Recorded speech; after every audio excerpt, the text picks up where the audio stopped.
జగన్మోహన్ రెడ్డి చేతిలో పరశురాం గొడ్డలి ఉందని వారి నాయకులు చెబుతున్నారు. కానీ దురదృష్టవశాత్తు అది పరశురాం గొడ్డలి కాదు అని ఆయన చేతిలో ఉన్నది వివేకానంద రెడ్డి గొడ్డలని ప్రజలందరూ ఆయన సోదరి సునీత చెబుతుందని బీజేపీ రాష్ట్ర ముఖ్య అధికార ప్రతినిధి వల్లూరు జయప్రకాష్ నారాయణ అన్నారు.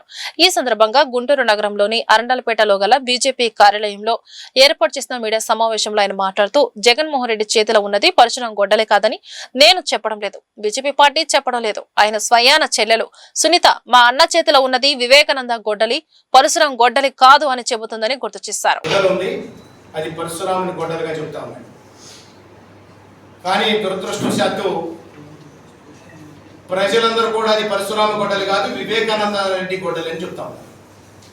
అది మేము చెప్పట్లా, భారతీయ జనతా పార్టీ చెప్పట్లా, జయప్రకాష్ నారాయణ చెప్పట్లా. వారి స్వయాన సోదరైనటువంటి సునీతమ్మ గారు చెప్పినటువంటి మాట, మా అన్న చేతిలో ఉంది వివేకానంద రెడ్డి గొడ్డలి పరశురామ గొడ్డలి కాదు అని చెప్తాము.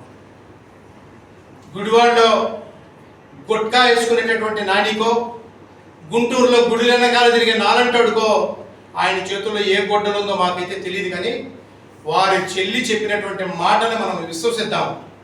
ఎందుకంటే స్వయాన చెల్లి చిన్నప్పటి నుంచి కూడా ఆయన చేతుల్లో ఏముంది, ఆయన ఆలోచనలో ఏముందో తెలిసినటువంటి చెల్లి కాబట్టి అది గొడ్డలి ఖచ్చితంగా వివేకానంద రెడ్డి గొడ్డలేనని చెప్పి నేను కూడా విశ్వసిస్తున్నాను, అందరం కూడా విశ్వసిస్తున్నారు. భారతీయ జనతా పార్టీ యొక్క ఆలోచన కాదు ఇది. నేను ఒక్కటే హితవు చెబుతా ఉన్నాను ఆ గుడివాడ నాని గారికి, అయ్యా మీరు ఎప్పుడు మాట్లాడినా గండ్ర గొడ్డల గురించో రప్పా గురించో మాట్లాడతారు తప్పితే ఈ రాష్ట్రానికి వచ్చిన గూగుల్ సెంటర్ గురించి మాట్లాడరు, ఈ రాష్ట్రం ఏ రకంగా అభివృద్ధి చేసుకుందాం అనే విషయాన్ని మాట్లాడరు. అంటే మీరు మాట్లాడేటటువంటి భాష ద్వారా మీది రాక్షస ఆలోచనలు అని చెప్పి ప్రజలకి తెలియచేయాలని మీ ఆలోచన అని చెప్పి మీ ఉద్దేశం అని చెప్పి నేను మిమ్మల్ని అడుగుతా ఉన్నా. ఇప్పటికైనా కనీసం 3 సంవత్సరాల పరిపాలన ఇంకా కూటమి ప్రభుత్వాన్ని బాగి ఉంది కాబట్టి ఇప్పటికైనా ఈ రాష్ట్ర అభివృద్ధికి మీరందరూ కూడా మీ సహాయ సహకారాలు అందించండి.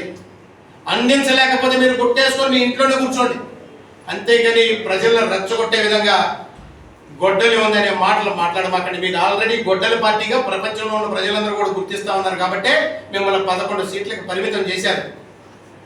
మరలా మీరు పదే ఆ రకమైనటువంటి భాషను ఉపయోగించవలసినటువంటి అవసరం లేదు. మీకు ఏదైనా అవకాశం ఉంటే కనుక రాష్ట్ర అభివృద్ధికి సహకరించండి. మీ నాయకుడికి చెప్పండి, ముందుగా అసెంబ్లీకి వెళ్ళి మావిగనని చెప్తాడో ఇంకేం చెప్తాడో అసెంబ్లీకి వెళ్ళి మాట్లాడమనండి.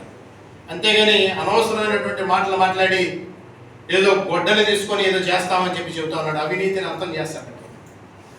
గొడ్డలి పరశురాముడి చేతిలో ఉంటే అవినీతిని అంతం చేస్తుంది, నరేంద్ర మోదీ గారి చేతిలో ఉంటే అంతం చేస్తుంది, చంద్రబాబు నాయుడు గారి చేతిలో ఉంటే అంతం చేస్తుంది, పవన్ కళ్యాణ్ గారి చేతిలో ఉంటే అవినీతిని అంతం చేస్తుంది.